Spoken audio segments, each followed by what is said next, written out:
Good evening, everyone, and welcome. My name is Kyla Hannington, and I'm the Public Outreach and Engagement Division Manager with the Prince George's County Office of Human Rights, the county's civil and human rights education and enforcement agency. This year, 2022, marks the Office of Human Rights' 50th anniversary, and it is also our event partners, the Prince George's County Memorial Library System's 75th anniversary. And it's a pleasure for us to have partnered with the library for so many programming events during this, a year of celebration and reflection for both of our agencies. Tonight, I'm joined by guest host Debbie Morrison, who is a librarian at Washington Liberty High School in Arlington, Virginia. A DC native, Debbie has resided in Arlington for most of her adult life. Her love of libraries and books sparked a passion for librarianship, and what she enjoys most about being a librarian is connecting the students with the resources they need. However, the biggest reward is helping students find the books they love and enjoy. Debbie has an MS in Library and Information Science from Catholic University, and in her free time, she enjoys cooking, listening to music, attending jazz concerts, reading, cliche but true, and spending time with her cat and family, especially her grandbabies and grandpups. And I'm sort of hoping we get some grandbabies or grandpups during the show tonight, so maybe that can happen. We are delighted tonight to welcome Dahlma Llanos-Figueroa in conversation about her beautiful new book, A Woman of Endurance, which illuminates a little discussed aspect of history, the Puerto Rican Atlantic slave trade, witnessed through the experiences of Pola, an African captive used as a breeder to bear more slaves. A Woman of Endurance, set in 19th-century Puerto Rican plantation society, follows Pola, a deeply spiritual African woman who is captured and later sold for the purpose of breeding future slaves. The resulting babies are taken from her as soon as they are born. Pola loses the faith that has guided her and becomes embittered and defensive. The dehumanizing violence of her life almost destroys her. But this is not a novel of defeat, but rather one of survival, regeneration, and reclamation of common humanity. So we're thrilled to have the author, Dahlma Llanos-Figueroa, who was born in Puerto Rico and raised in New York City. She is a product of the Puerto Rican communities on the island and in the South Bronx. As a child, she was sent to live with her grandparents in Puerto Rico, where she was introduced to the culture of rural Puerto Rico, including the storytelling that came naturally to the women in her family, especially the older women. Much of her work is based on her experiences during this time. Llanos-Figueroa. I'm so sorry. I'm really struggling with your name. Dahlma, okay. Can you jump in and just correct me for the record? Yes. Figueroa. I'm so sorry, everybody. That's okay. Yeah. So she has taught creative writing, language, and literature in the New York City school system before becoming a young adult librarian and writer. The hardcover edition of Daughters of the Stone was shortlisted as a 2010 finalist for the PEN Robert W. Bingham Prize, and her second novel, A Woman of Endurance, released in April 2022. The Spanish language edition, Indomita, releases in May 2022. Her short stories have been published in anthologies and literary magazines such as Breaking Ground, Anthology of Puerto Rican Women Writers in New York from 1980 to 2012, Growing Up Girl, Afro-Hispanic Review, Pleiades, Latino Book Review, Label Me Latino, and Quelly Journal. She lives in New York City. So first of all, thank you so much, both of you, for being with us. And Dahlma, I'm hoping, could you start us off by reading a little bit? Sure. This is my book, second book, Woman of Endurance. And I will start at the beginning. I'll start with chapter 1, which is called Losing Yemaya. And Yemaya is the Yoruban goddess of the ocean. And it starts in Hacienda Paraíso, Piñones, Puerto Rico, November 1849. Pola, the woman once called Kira, waits until she cannot wait any longer. Her eyes rake the clearing. The other women in the cabin snore, lying motionless after a 16-hour day in the heat and the sun. Across the yard, the men's cabin is dark and still. The squeak of hammock ties died down long ago. The overseer of Hacienda Paraíso, a man of habit, has put away his whips for the night and sleeps off his latest raid on the women's quarters. La Familia, well-fed and comfortable, is lulled to sleep by the song of the coquis. The smell of the patron's last cigar long ago dissipated.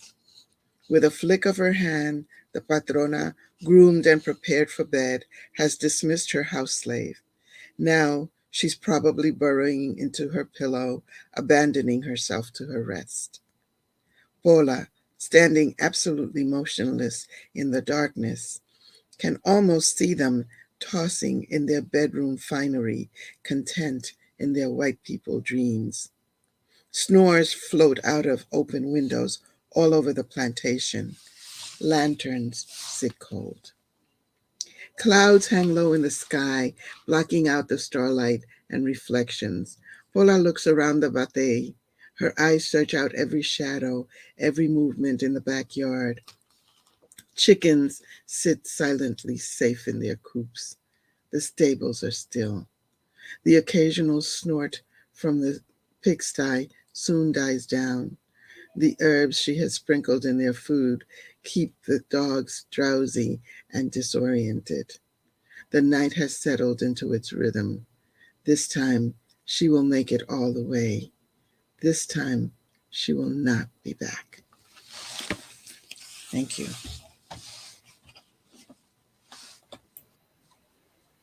That was beautiful. But even before like I read the book, just the dedication of the book like gave me goosebumps just because being first generation Dominican American, I've never like ancestors are very important to Caribbean people.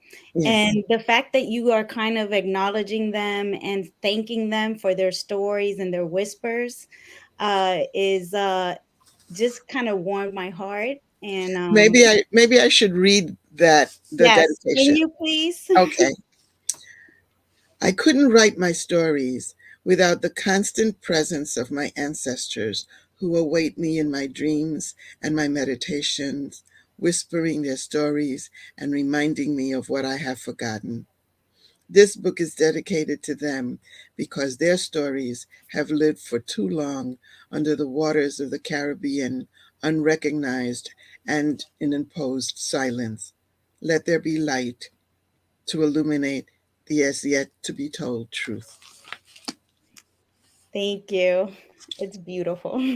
Thank you. And that goes for all Caribbean people, you know. Our And stories are still, for the most part, in the land and under the water. that is true. Like when I read your book, I was like, why haven't I ever read? I mean, I've read a lot of African American narratives, and yes, it's those stories are great. But when I hear something and it has to do with the Afro Caribbean, like people forget that slavery started in the Caribbean before it even made it to the United States. Mhm. And your story just even though it takes place in Puerto Rico, it could have taken place in the Dominican Republic, it Absolutely. could have been Cuba. Like, some of your isms really when you say some of the words that we use, malcriado, like I Mhm. felt like yes, some of the things that are tough and some tough topics, but there's also that community that embraces, I think, Caribbeans. And I always say, if you're from the Caribbean, we have a connection. There's something about being from the Caribbean. But I Mhm. wanted to know where the idea came for a woman of endurance. I know that you wrote Daughters of the Stone, and I think it was some kind of a bridge. But can you talk a little bit about that? Okay. Well, my first book, Daughters of the Stone, covers, I tried to cover the entire voyage of an Afro Puerto Rican family from capture in West Africa through their time in colonial Puerto Rico to migration to New York City. And what I found was that the story is too big for one book, especially because my first publisher said, "You have 300 pages, that's it. Your manuscript is 500 plus. You're going to have to cut half the book out." And I was just mortified because um, Toni Morrison, who is one of my literary godmothers, um, said, "You must make your story seamless." Well, how do you excise half the book and keep it seamless? what do you take out? What do you leave? So it became pretty clear after Daughters of the Stone came out and people kept saying, well, what happened to so and so? And what about this one? And what about that one? It became pretty clear that people were interested in hearing more of the story. And so at that point, I decided that this is really a series rather than just a book. And Pola, who is the main character in this story, was a tertiary character in Daughters of the Stone. She came in one scene and made some really rude and obnoxious remarks. And I decided, okay, she's got to have her own book. But then I had a problem. How do you make this woman compelling for a whole novel when you've made her so obnoxious to begin with? And so then the question is, what would make this woman so angry, so combative, and so willing to strike out at anyone who came near her? And we've all heard about women, African women, being used to breed future slaves. But in this book, I decided to take that, which is a footnote at best in any other history of the enslaved people anywhere in the Americas. And I decided this is more than a footnote. This is a life. And if those women hadn't survived, we would not be here.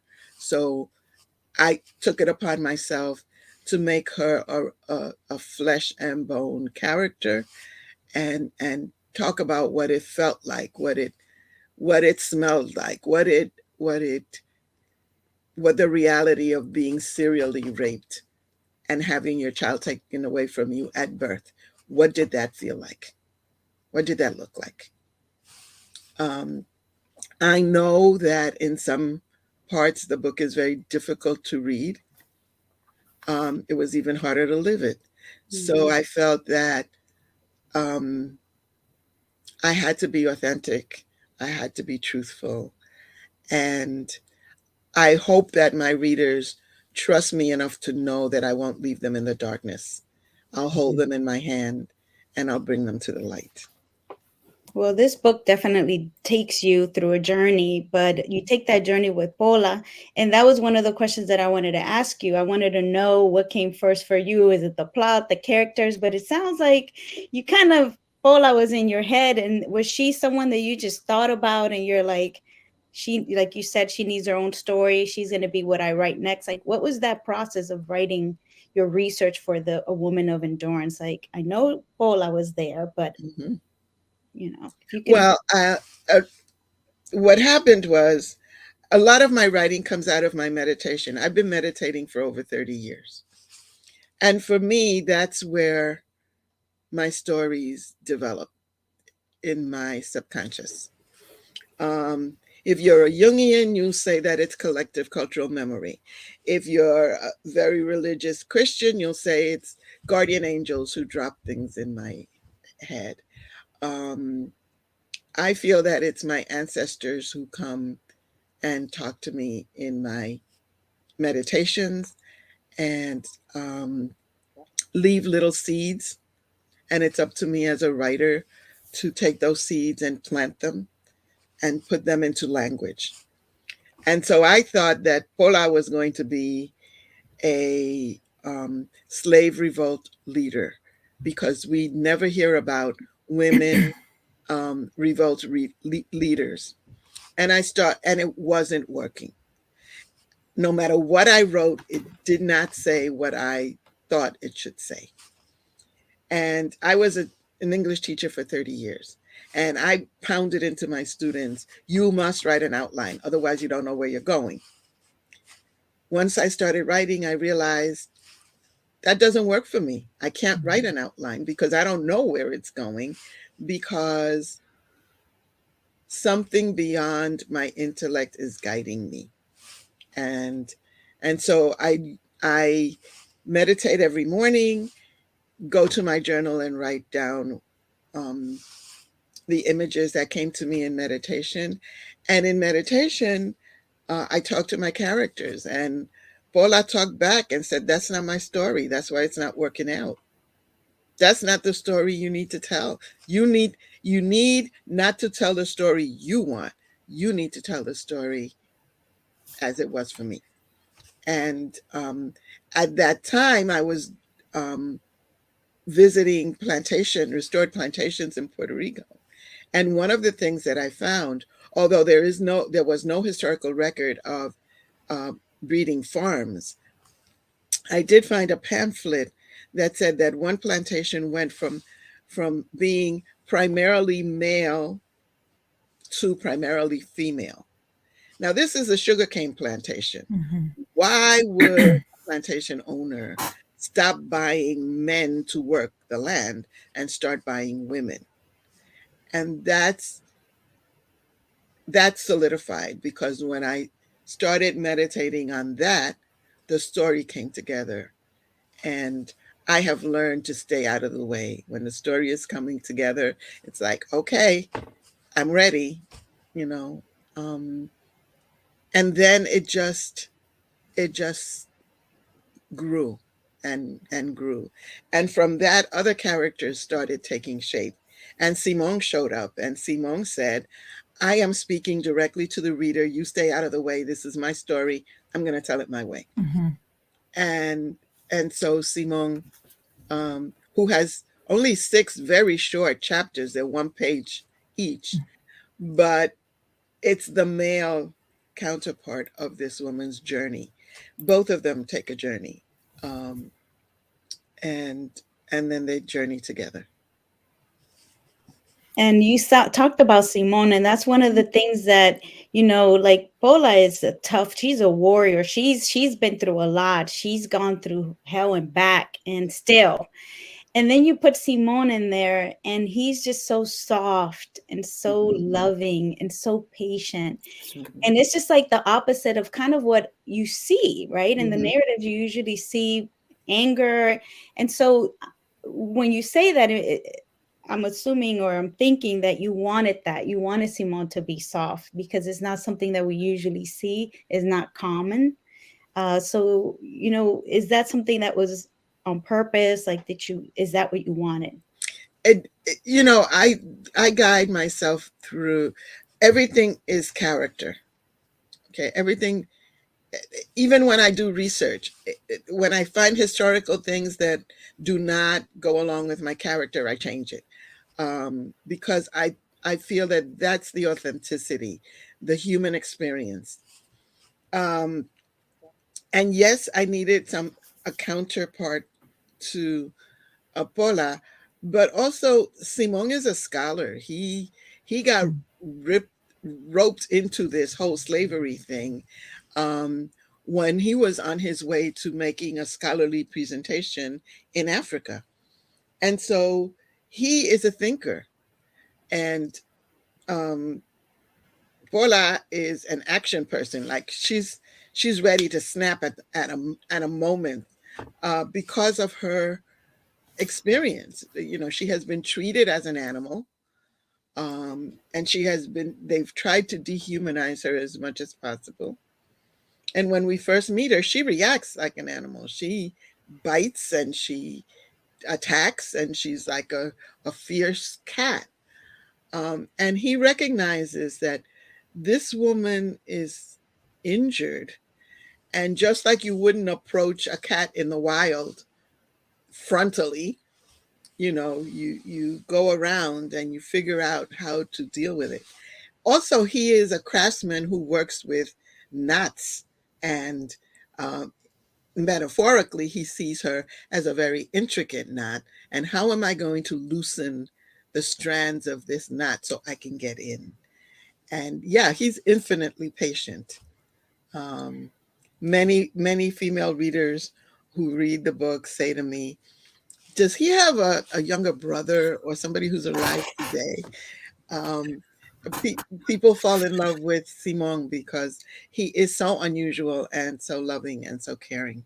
Mm-hmm. He really is, but he's not the only one. Like, there were so many characters. Like, it was, Tia Josefa and Rufina. Like, it was these people just like, it's like they sensed Pola's pain.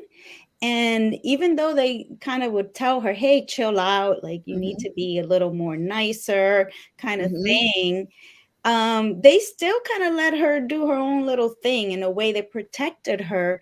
And it's just like, that's just, again, that world, that was horrible, it was Mhm. horrendous, but I that sense of community of these women coming together. She didn't want to go to Las Agujas, she Mhm. was very reluctant. And then she started to kind of think and say, you know what, maybe this isn't, such a bad thing for me, because she Mhm. worked so hard physically for so Mhm. many years. And I've never obviously been and worked in a cane field, but the heat of the Caribbean, I know what the mosquitoes feel like somewhat, but I can't, like, I could feel like you took me there. Like, I felt Mhm. like I was there with them. I could feel the mosquitoes, like Mhm. the smells, and the sugar canes. Those go up pretty high. Like, you have to Mhm. get in there, and your way of writing, of describing the landscape, the Mhm. noises.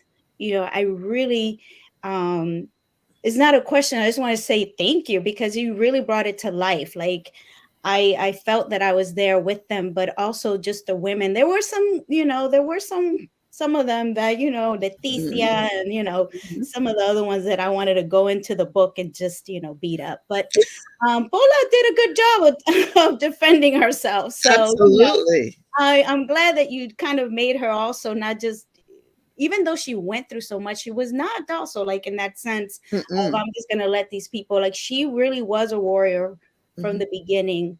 Um, and I just wanted to say that.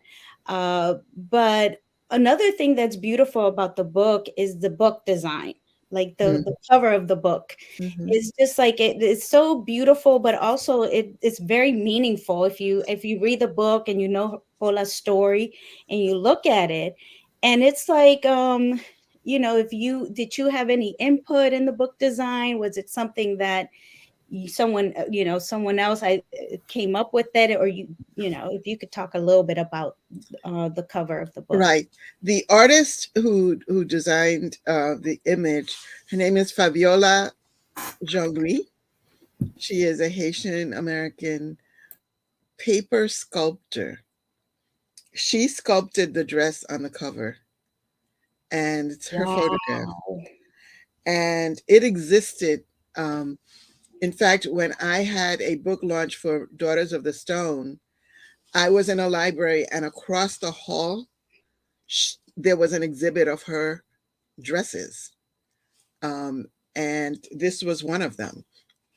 And she was so kind when we approached her to use that for the book cover. She agreed, which is it's perfect for the book. It includes, excuse me, a lot of the symbolism of the book, a lot of the metaphorical aspects of the book, and it also, I wanted it to show that even though today we may have nice clothing and jewelry, and we may present ourselves as a very put together woman, the scars are still there. And on the back of her dress, that embroidery is a map of the scars on her back, and which are the same scars as the man in the picture that she's looking at. So that history of a hurt and of a wound is not going to go away. And in our contemporary times, saying that we're not going to touch that, we're not going to teach that, we're not, that is a way of condemning us to a festering situation. Until we discuss it and talk about it, bring it out into the open, and heal, we're going to continue to have this problem. And the more people say we're not going to talk about it, we're not going to look at it, it never happened, the deeper the wound gets, and the more, if you think of the society as a body, the more the infection, spreads in the body. So I'm hoping that by reading the book, it gives people an opportunity to have a dialogue without accusing one another, but just to discuss, wounds, what created the wounds, and what we're going to do to try to heal the wounds. And while this is absolutely grounded in Puerto Rican history, um, the same exists for all people all over the world. There are wounds that have never been healed. Saying the Holocaust in Germany never happened is not healing that wound. Saying that the North Africans who were decimated by the French and the Spaniards, denying that part of history is not healing. And I think as a planet, we need to start healing. And I'm hoping that that's what my books do. Definitely. Go ahead, Oh, Kylie. no, I mean, that's one of the things that I'm so glad, because I think we've covered some of this, but I could talk about this part for so long, which is this book is so beautiful. I loved reading it. It was an incredible mixture of lushness and terribleness together. Like it was rich in every possible way.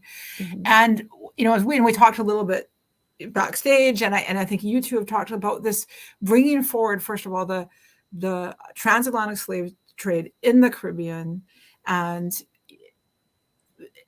which I think is not always in the forefront of people's minds. At least I'll speak for myself, that I think that for me as a reader, being reminded of this, and again, being reminded of the as you talked about already, the women being used in absolutely horrible ways to breed new people to be enslaved, and just like the complete trauma and horror of that. And so I'm so grateful for you writing this and bringing forward such a lush work that also has us like confront history and I mean, I think accept it. And by accepting it, I don't mean that we accept that it's okay. I don't mean that, but that this, avoid it, to not keep resisting the truth, that you have done something that kind of allows us to accept the truth. And I think that's a huge gift. Thank you. Thank you. This is what I hoped. And there are so many misconceptions. Like I've had people come to me and say, you can't be Puerto Rican, you must be Dominican. And I say, why is that? They said, because Dominicans are Black and Puerto Ricans are white. And I'm saying, what history book have you been reading? And I think that we need to explode these to put it mildly, misconceptions that tend to separate people. I'm much more interested in looking at the commonalities, but not by denying the differences, but by accepting the differences and moving on to seeing what the commonalities are. I wanted to talk to you about the book and the power of women. So this is, and what I see here in this book, you have the power of women's stories, you have the power of women's care, you have the power of women's ferocity, warrior spirit. This is just like to me, the many layers throughout the book is about women and their, I mean, I guess I'm going to say power again. Can you talk about that? Yes, I wanted to write a novel about healing and how you can heal under those circumstances. And so there are very few scenes where the white characters are involved. We've already heard the story of they done us wrong. We know that.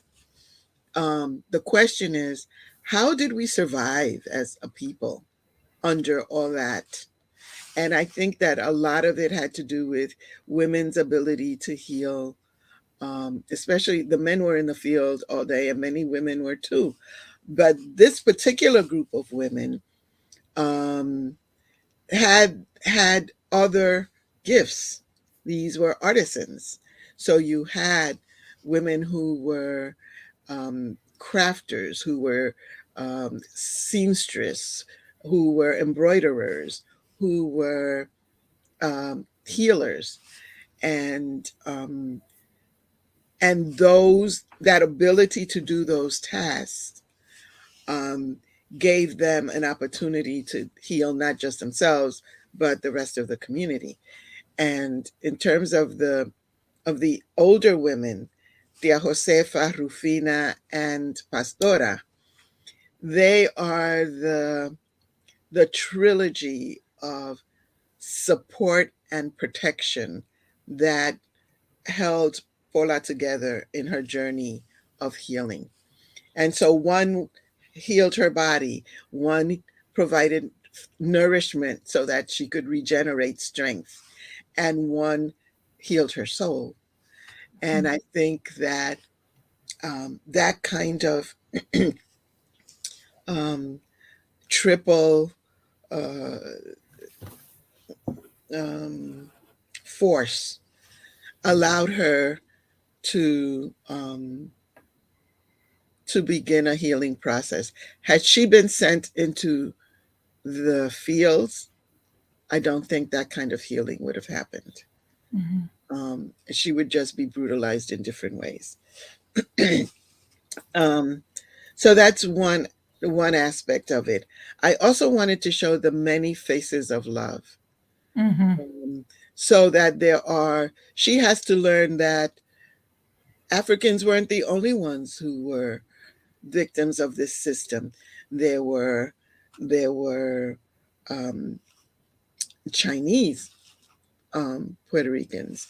There were there is a woman who is a black albino, and she feels, I'm whiter than white people. Why should I not be on top of this society? There are black people who hate themselves, like Romero, like Leticia La Loca. And I wanted to create a whole society that was as nuanced, as complex, as psychologically interesting as the white society um, is usually portrayed. And I didn't want there to be paradigms of virtue, the noble savage, none of that.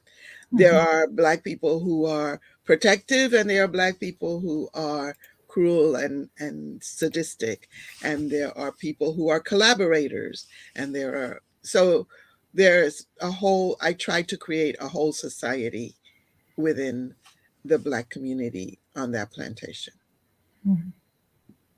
And you did do that because I think in the Caribbean, a lot of the colorism still exists, Absolutely. And felt that, I saw that in your book. Mm-hmm. And can you talk a little bit about that? Because there was some of that going on. Right. Well, Like you said about in the this albino. plantation, as in many actual plantations, the women who were the house servants um, might have been biracial, might have been the children of plantation owners, might have been the white owners wanted them closer to them than, say, an African who was just off the boat. Um, Also, those women had been around longer and had been trained or tamed, whereas the Africans that were coming off the boat remembered being free in Africa, and they were going to fight as much as they could to break the system that they didn't want to be any part of. So there were so many different kinds of people. Um, there were gay people, there were old people, there were, in the first plantation, there were no babies, there were no children. So the sound of children laughing when she gets to the second plantation is astounding to her. That these Black women were allowed to keep their children was a revelation to her. So she had a lot to learn and a lot to internalize. Um, and then there are characters who are in the objective reality, and there are characters who are um, in the spirit world or the magic world, which is very close, just above the surface of the so-called real world. So there's a lot going on. There's a lot going on. There is, but you made it seem it kind of flows and it just works, and it's just it doesn't come off as, not authentic. So I think also Caribbean people are very spiritual. There's a lot of the ancestors that we kind of Hmm.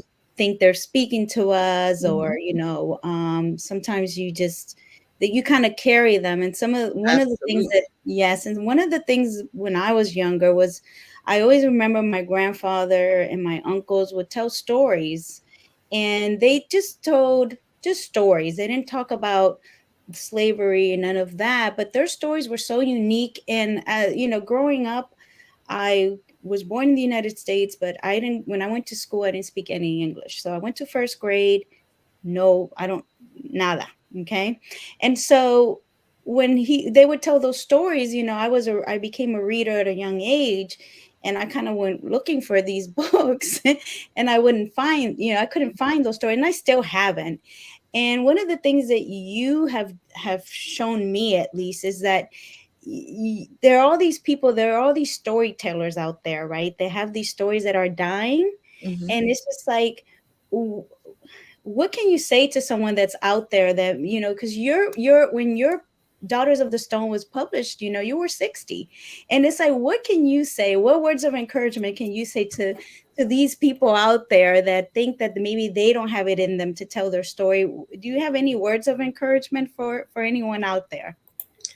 I think that there are so many stories not told yet that, the world is wide open. You know what I mean? We have, think about how many stories we have about World War II, right? As compared to how many stories we have about the Caribbean, right? So that there is so much to catch up on. And meantime, current times go on. So for instance, I write historical fiction from 19th and early 20th century, but my colleague, for instance, Clavis Navera, writes about the effect of gentrification in Brooklyn today, right? I can't write about that. She can write about that. Um, or or or Marisol Vera, in A Taste of Sugar, writing about the Puerto Rican sugarcane workers who were sent to Hawaii. And there's a whole Puerto Rican Hawaiian community now that are the descendants of those people who had been cutting cane in Puerto Rico. And when the Americans came in, there was no cane for them to cut anymore, and they had to go somewhere. Same thing with tobacco rollers, they had to go somewhere. Um, so there are many stories yet to be told, and I think that this is a good time to tell them. And so I say, talk to the oldest people you know. Try to record them. Um, one woman came to one of my readings and said, "Your characters remind me of my great grandmother." This woman was from North Dakota, but her great grandmother, who went out west in a covered wagon, had as much travail as my great grandmother might have had on a plantation. It's just a different kind of trauma.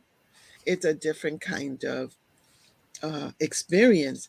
But the strength to say, I'm picking myself up from the known and I'm going to the unknown, like some of the characters do in my story, who leave Puerto Rico to come to the United States.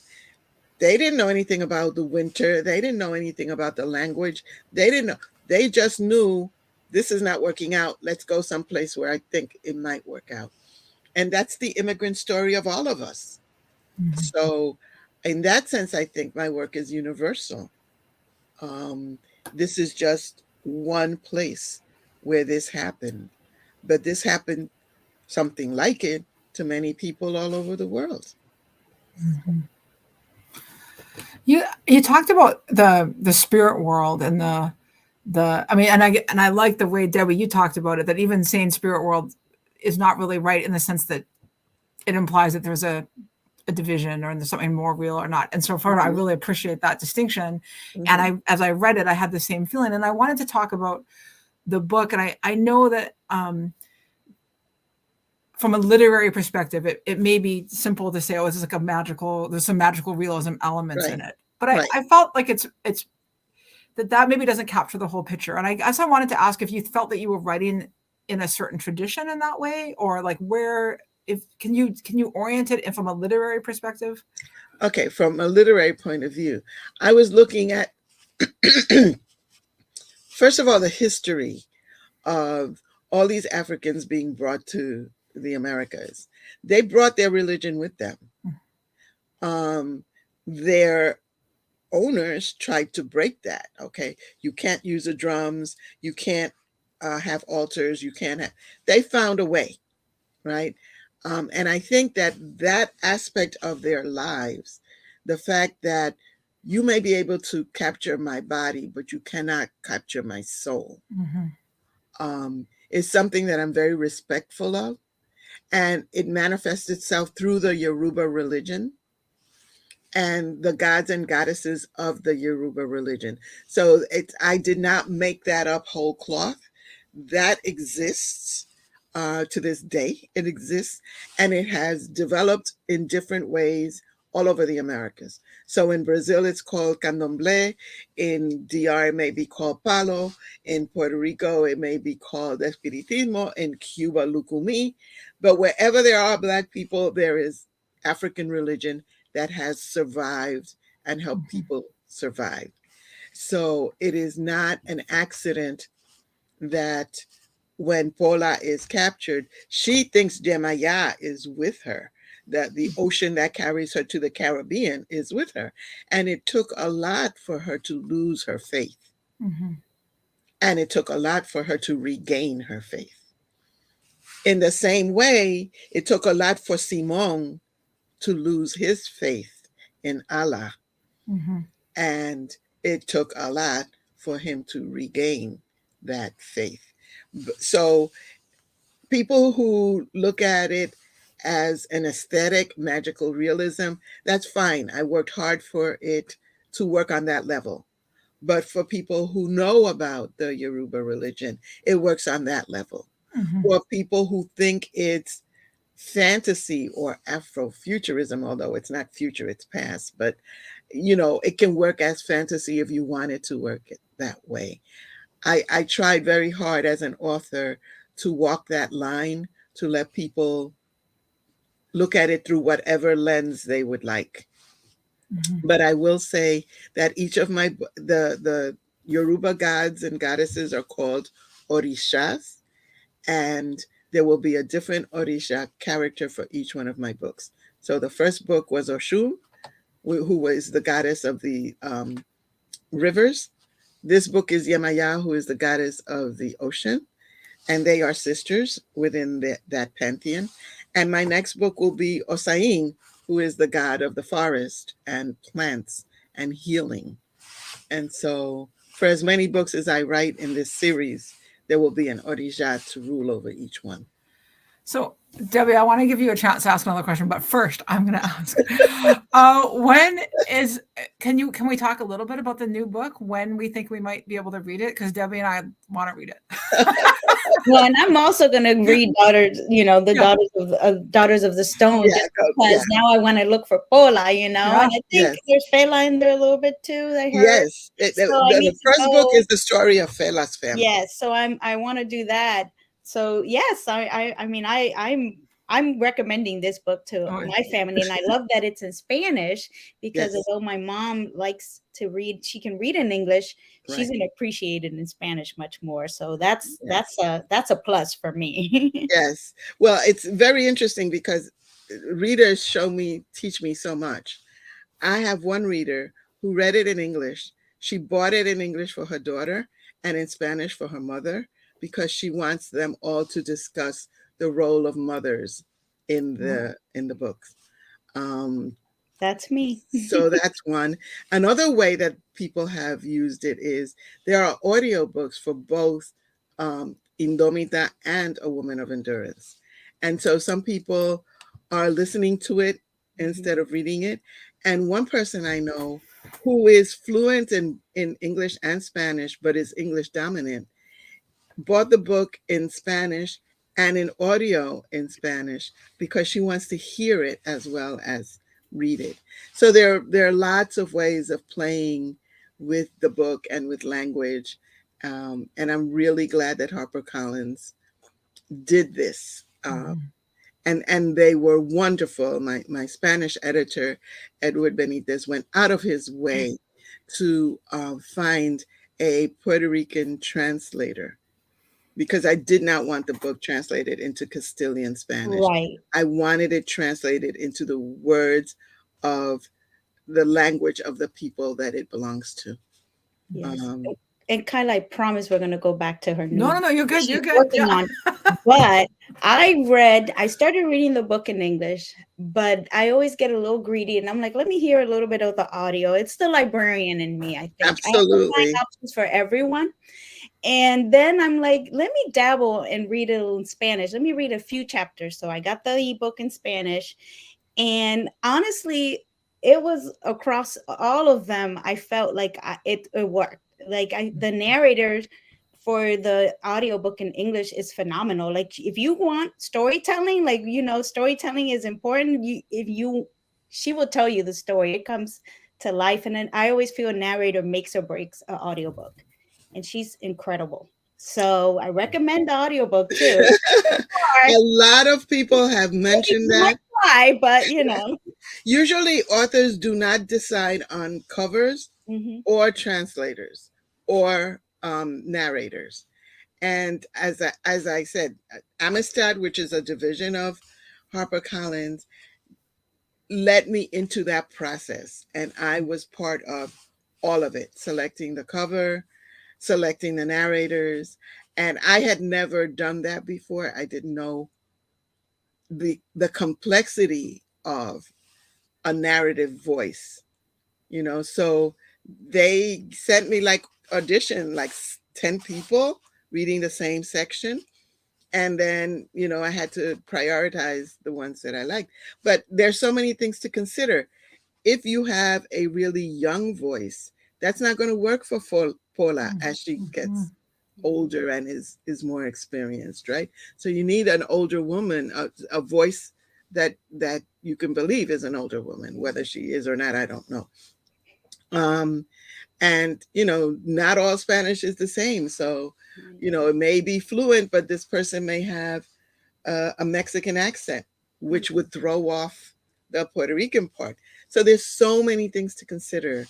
And I'm glad that we all work so hard to find the right match, because people have mentioned, like you mentioned the cover, you mentioned the narrator, and it just worked. I am extremely, extremely grateful to my publisher and my team altogether.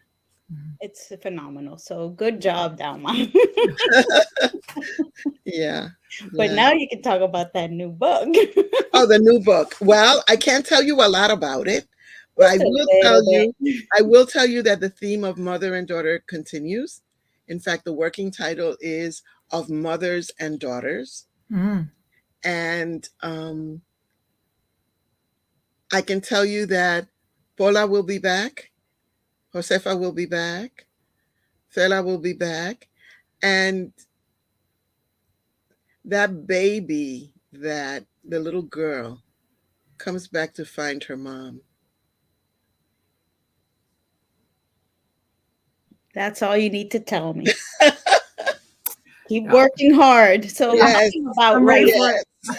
talking about writing, like what does your writing space look like? Like, do you play music? Are you just no?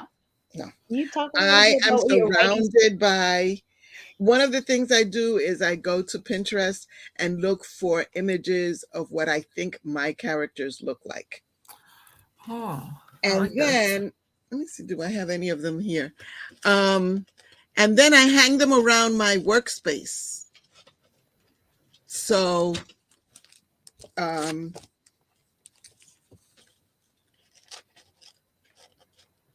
I think I have, okay. So for instance, here is a Haitian painting of a woman in the market. Mm. Okay, this could be a Puerto Rican woman in the 19th century cutting down bananas, right? Mm.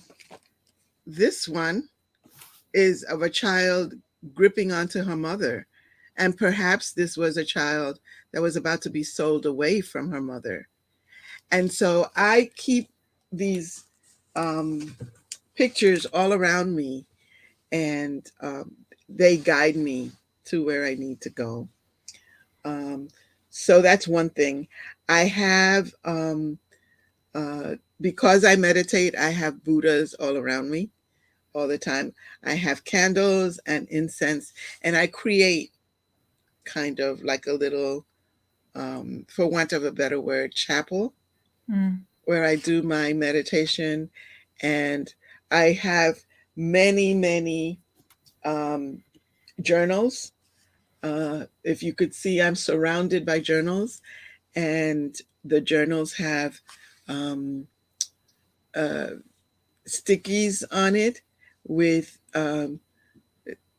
so if it's Pola, maybe they're yellow stickies. For Simone, maybe it was green stickies. And so I could keep track of all these people because, I have 2 dozen characters. Sometimes Mm. I lose them myself. Um, so that's the way I do it. And I have a, a poster that I put up on my door in the office because I get up at 4 or 5 in the morning and start working. And when that poster is up, my husband knows not to knock on the door. Don't even try it. And I work all morning, and by lunchtime, I'm done. I go and I have lunch, and then my workday is over. Wow, that's That's my great. process. Yeah. But that's another thing that you did do. Sometimes books, like historical fiction, even when they have too many characters, I get lost and I have to Mhm, kind of write notes because I'll forget. But I mhm. didn't have to do that. It's just the way you give them each their personality and kind of their own kind of yo no sé qué, like you give them something special and it stays with you and you don't forget that character. And I think that's difficult. So Hmm. kudos to you because you just made me think of that. I didn't even think about that until you said even you have all these characters, but I didn't feel lost at all. Like I Good. knew who Leticia La Loca was, and I knew who Rufina, like Pastora, like you didn't make it that I understood clearly who everyone Right. was and I didn't get lost. So Oh, well, thank you. Thank you. It's interesting that in this translation in Spanish, um, I couldn't do it in English, but you'll understand why. In Spanish, Pastora has a very distinctive voice, different from everybody else's. And if you hear it, you'll know that it's her. Pastora Mm. is an unschooled rural woman. She doesn't know anything about tenses or, you know, syntax or anything. So the way the words come out of her mouth, that's the way they come out of her mouth. She uses proverbs and all kinds of uh, colloquial things that are native to her environment. Mhm. Um, Whereas, for instance, uh, well, oh no, that's the previous book. But anyway, there are there are different uses of language in terms of Spanish usage. That's much more pronounced in Spanish than it is in English. I have a question for you. Well, not for you, Debbie, but for Kyla. Did the Spanish in the book throw you? Because I know a lot of people who are not Latino get very nervous when they see Spanish words on the page. Okay, so I didn't feel nervous. I will say this is a safe space on the internet. I'll just when for the first while I Mhm. Googled because I don't know Yeah. any Spanish. This was very obvious for the people watching. I'm so sorry for my horrible pronunciation. I think names really matter. And I know that I did not do a good job with Dahlma's name. I'm very aware. And I do want to say I know that names matter. So I know no Spanish at all. And so in the beginning of the book, I Googled all of the things and I translated as I went. And then at a certain point in the story, I actually skipped it. I mean, I could see it, like I could see it, but I just kept reading and didn't. So I have no doubt that I missed parts of the novel. Of course I did. And even though that was true, the narrative was so strong. I didn't feel as a reader, I didn't feel like I had lost something. So I didn't feel nervous and I didn't feel taken aback. But I will be honest and say that, yeah, the first, you can see the first few chapters, you can see I've written in, but then probably by at least the midway point, I was just so engrossed in the book that I wasn't stopping to look it up. Right. Well, I worked very hard to have context clues so that if I use the word bate, soon thereafter, I use the word backyard to make sure that people understood where I was. And that I did, like, so that's a great example because I knew where that was. Okay. There was maybe some sentences or some phrases when somebody might speak to somebody else that I could maybe guess from the inflection, but not necessarily. Exactly. But no, and that was something that I really loved. And I think as a reader, as a non-Spanish speaking reader with really I've never taken that even a class. Right. That for me, I think it added richness to the story. Like I didn't feel like it set me back, I guess, at all. Right. And I'm guessing for you, Debbie, it made it more rich. It did, but even because the thing is that even Dominican Republic and Puerto Rico, we're so close, we're neighbors, but they say things that we have a different word for. So even though I was like, what's bate? Like, I gotta find out what that is. And some of the fruits, right? We have names for them. So I had to Google too, Kyla. So, but I Googled and I just was curious because I wanted to kind of imagine what this forest looked like, these fruits hanging and these birds, so I was just kind of doing that, kind of being curious. But the words that are in Spanish, like you said, Dahlma, it's like it flows. It does come up some other way that it doesn't take away from the essence of your story or their, but I had to Google too. So it's, there have been readers who have asked me for a glossary, and I will not do a glossary and I will not translate because I want to seduce you into this world. Yep. The minute I do that, I'm pulling you out of the narrative. And that's the last thing I want to do. Right. So just like I ask people to trust me, that I won't leave them with all like a catalog of brutality. It's like, trust me with the language. I won't lose you. I won't let you stray. You don't. And, it's happened to me when I read like Borges and he has all this stuff in French and it's like, whoa, where did that come from? But if you trust him, you keep reading and it comes to you. And that's happened to me with, East Indian or Native American work as well. You just kind of sit back and let it flow through you. And after a while, you start recognizing the same words like dita. I repeat dita so many times and, it's a gourd and eventually you figure that out. So. And I know like those gourds because they're still used in the campo, like absolutely. in the country, in the Dominican I have some in the kitchen. But we didn't call it, in DR, they didn't call it dita. But once I kind of I said, I know exactly what she's talking about. So it's just different connections. And to me, it brings me closer to, Puerto Ricans in a way, because, they, people are like, oh, Dominicans and Puerto Ricans are always, no, we're fine. We're fine. We are. We're so alike that we are like, whatever. But we have a lot in common. So yes, absolutely.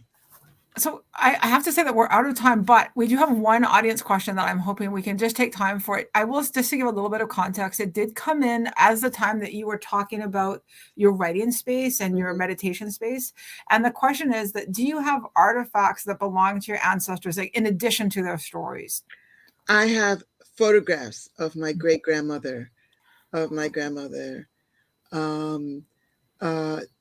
grandmother died, she gave me a pair of little gold earrings with little rubies in them. I don't wear gold and I don't wear those little things, but I keep them, and they're there. And so, yes, I do keep, especially photographs, help me do that. So, Thank I you. can't believe it's been an hour I already. know it has, and it's been such a good conversation. And so Mhm. I always, this is the part that I always don't like when I have to say, I'm so sorry, but we're out of time. And I still have, as you know, because Dahlma and I talked backstage, I have a bunch of questions I haven't even I asked know I you. didn't get to So some of them, but I think when okay, for the next book, I was Kylie. gonna say we will have you. Like we would love, of course, we would absolutely love to have you back. So we'll talk about that because you'll hear Absolutely. from me. This has been wonderful. So I want to say, just take a 2 minutes to say a couple of things. So absolutely, first of all, to Dahlma, thank you so much for being here and giving us your time and this really, really, really incredible work. Like, thank you, thank you. Debbie, you're great. I will be talking with you again. That was wonderful to have you as a co-host. Thank you so much. And then for everybody watching, a couple of things. First of all, thank you for spending your time with us tonight. Like, I love that you chose to be here. And this book is absolutely incredible. And I need you to know that the best way that you can support writers and thinkers and these wonderful guests that we have is to buy their books. And so you can do that. You can get Dahlma's book from your favorite independent bookstore. You can also, of course, get it from your favorite library. Actually, one of the questions I wanted to ask both Dahlma and Debbie are libraries. There's so much to talk about. I want to talk about how great libraries are. So libraries are awesome. So you can take this up from your library, get it from your favorite bookstore. And the other thing that you can do is if you read the book, you like the book, write a review. Get it out, give your thoughts on Amazon, Goodreads, Barnes & Noble, wherever you get the book from. You love the book, let people know so that other readers can find it too. And please join us again for upcoming events. We have a bunch of wonderful things. You can check us out at pgcmls.info/events for the library and for our office, the Office of Human Rights. If you go to civilrights.mypdc.us, you can see what we've got going on there. And again, thank you, everybody. It's been absolutely wonderful. And good night. Thank you. Good night.